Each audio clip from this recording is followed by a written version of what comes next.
Sejam todos bem-vindos ao canal, se inscreva, deixa um like aí no canal, um comentário também, tá bom? Vamos falar aqui do sorteio da Copa do Brasil, que aconteceu ontem, e teve alguns jogos aqui interessantes, jogos assim interessantes, que a gente precisa falar quais os jogos mais interessantes aqui do campeonato, né? O jogo mais interessante aqui da Copa do Brasil ficou nesse primeiro jogo aí de cima, então ninguém precisa falar mais nada, né? Teremos um jogaço, e inesperado. Na boa, quando a menina fez o sorteio ali e tirou a bolinha ali Palmeiras, eu pensei que ela ia voltar com a bolinha e sortear de novo. Sinceramente. Nossa, te falar uma coisa, hein? Mas bacana, legal. Primeiro confronto dos Palmeiras e Flamengo aí nesse momento, né? Das duas equipes estarem equipes aí no Brasil que estão no topo do Campeonato Brasileiro, né? São equipes aí realmente com plantel muito forte, essas duas equipes. Mas é um dos primeiros confrontos. Tirando a Libertadores, foi um jogo só entre dois jogos, entre essas duas equipes. E tivemos outros confrontos também no sorteio aqui. Então iremos começar de baixo para cima. Vamos começar primeiro do Fluminense aqui. Vamos subindo, tá? E vamos falando dos confrontos. O que a gente acha? O que eu acho, na realidade, desse confronto? E vocês deixam o comentário de vocês também aí. O que vai ser desses duelos dessas equipes, tá bom? Primeiramente, a gente tem aqui embaixo um jogo aqui para mim que é bem complicado da gente falar um pouco sobre esse jogo entre Juventude e Fluminense. Juventude, que vinha fazendo um trabalho legal com o Roger Machado. Eu sempre falo aqui que o Juventude era um time encaixado, um time que sabia o que fazer em campo, um time que entendia bem aquilo que o treinador queria. O Roger Machado sai do Juventude e vai para o Inter, né? Então, nesse momento, o Juventude perde seu treinador. Então, o treinador que chegar no Juventude agora, talvez nesse momento que eu termino o vídeo já tenha um treinador, ou vai ficar com o interino, vai ter que dar continuidade ao trabalho do Roger, se for o interino, se não for o interino, algumas coisas ou outra podem vir a mudar nesse Juventude, e isso pode mudar bastante a forma do Juventude se comportar em campo, né? Vai pegar um Fluminense também que tem troca de comissão técnica.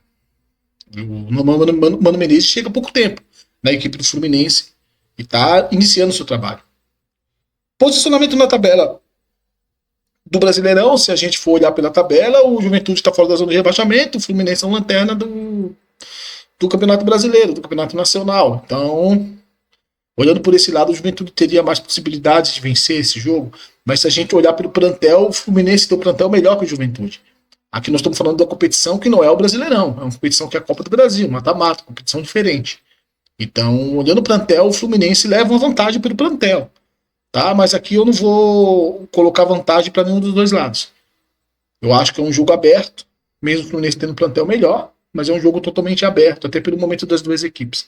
Em troca de treinador, troca de comissão, o Fluminense precisando sair da zona de rebaixamento, o Juventude ali tá numa faixa da zona da classificação do Brasileirão ali que é de risco ainda. Então, a gente pode botar meio a meio nesse confronto aqui entre Juventude e Fluminense. Acho que pode ser meio a meio, pode ser assim. Outro confronto complicado aqui também que vai pesar bastante. Aí a gente vai ter que falar de duas equipes que estão passando uma dificuldade no Brasileirão. Duas equipes que têm um bom plantel, tem um bom elenco. Talvez o Grêmio e Corinthians e Grêmio, você tem um Corinthians e Grêmio, eu acho que também depois de Palmeiras e Flamengo e Palmeiras é um jogo que chama mais atenção, pelo menos para mim particularmente. Porque a gente vai ter aqui um confronto, um duelo de duas equipes na zona de rebaixamento. Uma equipe que trocou a comissão técnica. O Rubem Dias chega no Corinthians e já está fazendo trabalho ali, fez o primeiro jogo contra o Criciúma. Eu achei interessante, tem até um vídeo aqui no canal do jogo do Corinthians, tá, com o Rubem Dias. Eu dei uma atenção a alguns aspectos táticos do time do Rubem Dias do Corinthians. E chega no Corinthians e tentando mudar, trazer uma ideia de jogo diferente. Eu acredito muito no trabalho dele. Eu acho que o trabalho desse treinador argentino, do Dias, pode vir dar resultado, porque é um treinador experiente, um treinador que vai agregar bastante na equipe do Corinthians. Já mostrou isso buscando uma postura diferente do elenco do Corinthians. Um time mais agressivo, um time mais marcante, um time que pressiona o portador da bola, pressiona a todo momento o adversário em marcação individual. E trouxe algumas dificuldades ao Criciúma. Mesmo saindo atrás do resultado, o Corinthians vai ali em busca do empate e da virada de jogo e uma virada ali com a mão do treinador, né? Onde ele tira o Wesley ali do jogo e acaba o Corinthians virando o gol do Kaká. O Grêmio passando uma situação mais difícil, o Grêmio na zona de rebaixamento, né? Vem tendo oscilações, vem tendo derrotas. O elenco do Grêmio não é um elenco ruim, tá com alguns desfalques. Talvez tenha a volta já do Diego Costa nesse jogo. Aí fortaleça mais a equipe do Grêmio. Mas é um jogo assim de duas equipes que vão ter que se provar bastante nesse duelo. Vão ter que se provar bastante nesse duelo. Talvez esse confronto para essas duas equipes possa ser uma das viradas de chave para essas duas equipes no campeonato até brasileiro também. Né? Possa ser um empurrão ali para essas duas equipes se encontrarem no Brasileirão e sair daquela zona de rebaixamento. O Grêmio, que já tem uma comissão técnica, que está há um bom tempo no Grêmio, que é o Renato Gaúcho, com sua comissão técnica, mas que vem passando momentos muito ruins. Então, olhando o elenco assim, batendo, dois elencos são bons, mas eu acho que o elenco do Corinthians ele tem mais um atrativo, né? Eu acho que o elenco do Corinthians tem mais opções do que o do Grêmio. E o treinador novo chegando, a questão motivacional muda, os jogadores decidem mudar bastante a questão de postura em campo. Se nada no meio do caminho até o jogo contra o Grêmio na Copa do Brasil mudar, eu acredito que o Corinthians tem um pouquinho de vantagem nesse jogo. Tá? Acredito que o Corinthians possa ter uma vantagem ali nesse confronto contra o Grêmio. Acredito na vantagem do Corinthians nesse confronto. A gente parte para outro jogo interessante também. Muito interessante. Duas equipes assim que se igualam quase na competição do Campeonato Brasileiro. Duas equipes que estão, vamos falar assim, balançando o Brasileirão, duas das melhores equipes do Brasileirão nesse momento em termos de atuação, Botafogo e Bahia. O Botafogo do Arthur, do português, o Bahia do Rogério Ceni. Teremos um confronto bem complicado nesse duelo aqui. Vamos lembrar uma coisa primeiro, né? Esse duelo aqui você vai ter um Botafogo que vai estar com um calendário bem apertado. Né? O Botafogo vai ter confrontos da Copa do Brasil, Brasileirão e Libertadores. Libertadores no qual é o Palmeiras. Hoje vou fazer uma live trazendo o calendário dessas equipes que estão na Libertadores ali brigando, tá? Vou tentar trazer esse calendário hoje para vocês aqui numa live. Eu acho que eu consigo fazer uma live hoje. O Botafogo vai ter um calendário mais complicado, tá? Do que o Bahia. O Botafogo tem confrontos difíceis. O Botafogo vai precisar ganhar uma gordura agora no Brasileirão antes da Copa do Brasil. Primeiro confronto com o Bahia. Então o Botafogo vai ter ali um calendário bem difícil. Claro, em termos de elenco, o Botafogo é melhor que o Bahia. Ambos estão fazendo boas atuações, mas em elenco o Botafogo vai sobressai o Bahia, claro. O Botafogo tem um elenco muito bom. Né? Mas eu acho que os treinadores eles estão fazendo um excelente trabalho. Tanto o Rogério quanto o Arthur. Estão fazendo um trabalho excelente. Um trabalho legal. Né? Um trabalho de qualidade. É difícil você achar aqui difícil a gente apontar aqui um favorito. Bem difícil. Posso colocar o Botafogo para estar líder do Brasileirão, tá ali na Libertadores. Posso colocar o Botafogo como favorito nesse duelo. Mas com muita dificuldade aí, sabe? Muito próximo ali, 51-49, muito próximo. Nada de muita distância nesse duelo entre Botafogo e Bahia. Mas um duelo interessante também. Muito interessante que a gente ficar de olho nesse duelo. E o calendário do Botafogo, como falei, é bem complicado, tá? Tanto o Botafogo, tanto o Fluminense também tem Libertadores, vai enfrentar o próprio Grêmio. Eu esqueci de falar, o Grêmio também tem um calendário bem apertado, tem uma Libertadores, tem um confronto com o Fluminense. Né? Então essas equipes aqui têm um calendário muito apertado. Tudo bem, de Sul-Americana e tal, mas um calendário muito apertado aqui para essas equipes, tá? A gente vai pro próximo jogo, dois galos, né? Confronto de galos, CRB e Atlético Mineiro. Eu acho que o Atlético Mineiro tem uma vantagem, né? Não adianta a gente ficar querendo aqui encontrar alguma coisa. Ah, não, o Atlético não. Tem uma vantagem. Mesmo o CRB sendo campeão da Copa do Nordeste, passou pelo Fortaleza, passou pelo Bahia, pelo Ceará. Teve confrontos difíceis, né? O CRB chegou ali na Copa do Nordeste. Na final da Copa do Nordeste, conseguiu ser finalista. Tendo ali, disputando jogos complicados. E fazendo uma excelente campanha ali na Copa do Nordeste. O CRB fez, né? Excelente campanha na Copa do Nordeste. Mas o Daniel Paulista é o treinador, né? Mas eu acho que o Galo tem uma vantagem, né? Se tu olha o elenco do Galo e pesa com o elenco do CRB, que é uma equipe interessante, o CRB, né? Uma equipe interessante. Não é a primeira vez que chega na Copa do Brasil, assim, já teve aquela eliminação contra o Palmeiras do Abel, eliminou o Palmeiras nos pênaltis. Pode acontecer de tudo, claro, o CRB passar, tá? Pode. Mas em elenco, tá? Eu falo aqui, plantel, tá? Lógico que o Atlético é superior, claro, né? Acho que a vantagem aqui vai pro Atlético, sem dúvida, sem dúvida. Próximo jogo, São Paulo e Goiás, né? São Paulo e Goiás. Eu já acho que é um confronto com uma distância maior, né? Eu acho que o São Paulo tem a questão da vantagem, né? O São Paulo é o favoritaço nesse jogo para mim. São Paulo consegue pegar um adversário mais tranquilo agora para São Paulo. Lembrando que o São Paulo também tem a Libertadores também, então vai ter um calendário ali no meio apertado, talvez tenha que poupar. São Paulo tá com dificuldade de jogadores que vai embora de São Paulo. A lesão do Alisson, São Paulo vai ter que balançar esse elenco, vai ter que encontrar peças. Não sei se daqui lá vai ter jogadores já contratados, vão estar chegando, ou não, como o Thiago Mendes, entre outras especulações, não sei como que vai ser. Mas São Paulo é o atual campeão da Copa do Brasil, então normal que o São Paulo tenha um favoritismo nesse jogo, né? Claro que o São Paulo é o favorito nesse jogo. Então a gente não precisa ficar enrolando tanto nesse sentido. São Paulo é o favorito, o Goiás não está tão bem tá ali na Série B. E o São Paulo tem essa possibilidade de ser sim um time que vai passar nesse confronto.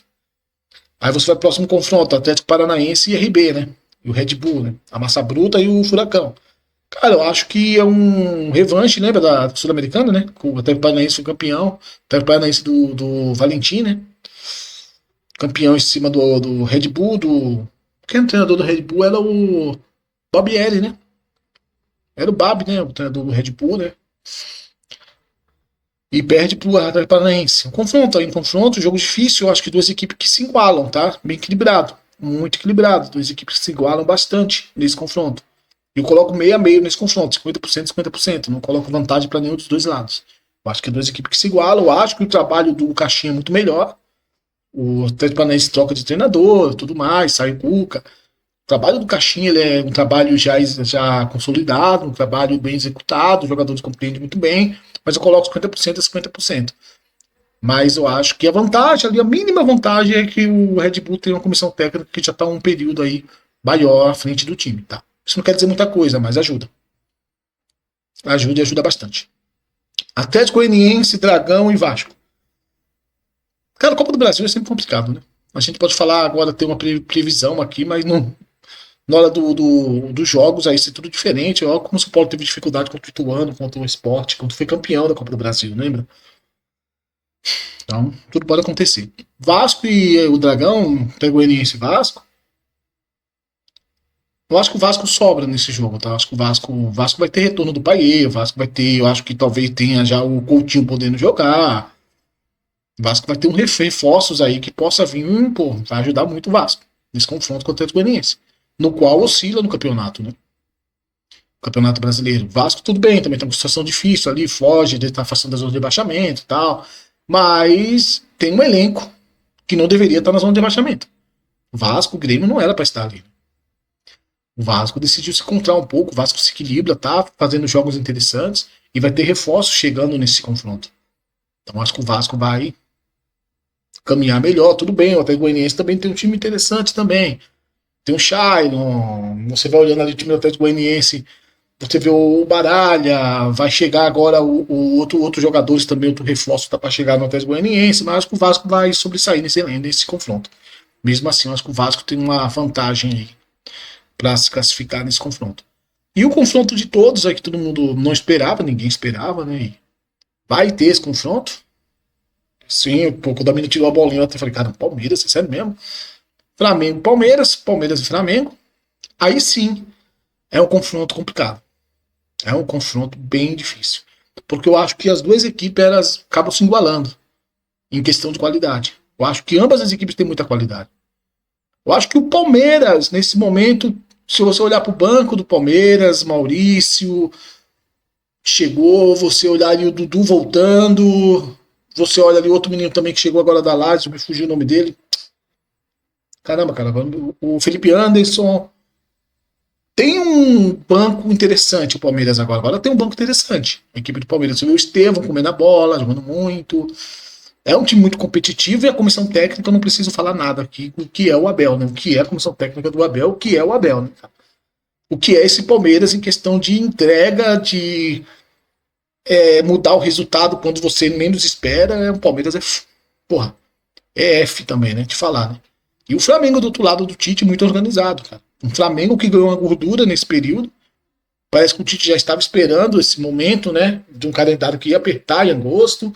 E mesmo com desfalques, o Flamengo consegue motivação. O Tite consegue fazer esse Flamengo, mesmo com desfalque, esse Flamengo ele consegue potencializar esse momento ruim do Flamengo. O Flamengo consegue vencer jogos do qual, assim, seria muito difícil com o desfalque. Mas o Flamengo consegue vencer e ganhar uma gordura legal nesse confronto. O Flamengo tem um calendário dificílimo, cara. Dificílimo o calendário do Flamengo. Não é fácil o calendário do Flamengo, assim como do Palmeiras também, que terá o Flamengo pela frente. Em seguida, eu acho que 3 vezes seguidas quase, vai ter intercalação de Flamengo e Palmeiras. Copa do Brasil e Brasileirão. Vou trazer o calendário na live. Mas é um Flamengo organizado pelo Tite. Mas eu acho que essas duas equipes aqui, cara, vai ter que balançar. Vai ter que olhar um ou outro jogo, como o último jogo do Flamengo Atlético Goianiense, antes da Copa do Brasil, vai ter que vir com misto. Assim o Palmeiras também vai ter que balançar o elenco para poder enfrentar o Flamengo pronto na Copa do Brasil. Lembrando que depois o Flamengo ainda no calendário tem um Botafogo lá na frente, antes da altitude do Bolívar. E o Palmeiras tem o Botafogo na Libertadores, e o Botafogo tem o Palmeiras na Libertadores. Então esse confronto de Flamengo e Botafogo antes da altitude de Bolívar talvez seja um mistão ali dos dois times, para poder ambos estar prontos para a Libertadores, porque o Flamengo vai subir na altitude e o Botafogo vai enfrentar o Palmeiras no Allianz. Não, no Rio de Janeiro. Mas o Flamengo pode estar decidido já o jogo, né? Se o Flamengo fizer um bom jogo no Maracanã, golear o Bolívar, o Flamengo pode ir tranquilo para a altitude passear. Jogos complicados, cara. Flamengo e Palmeiras eu não ponho também aqui favorito. Acho que é 66, 50-50. 50-50 nesse duelo aí, que as duas equipes estão com calendário foda. Calendário foda para as duas equipes. Complicado. Complicado. Vamos ver o que vai acontecer. Eu não posso mudar aqui uma coisa do São Paulo também, tá? Acrescentar. São Paulo também vai ter que começar a se decidir depois, tá? Porque o São Paulo não tem um elenco tão completo assim, cara. Jogadores lesionando, jogadores indo embora. O Wellington, Diego Costa, o São Paulo vai ter que pensar o que vai fazer. Também com esse time do São Paulo aqui. Será que o São Paulo tem time para lutar por essas 3 competições? Eu, particularmente, acho que não. O São Paulo vai ter que abrir mão de uma competição e escolher 2 competições para lutar pela frente. Eu acho. Beleza, gente? Se é o vídeo, deixa o like aí, tá? Na próxima a gente volta aí para uma live. Até a próxima.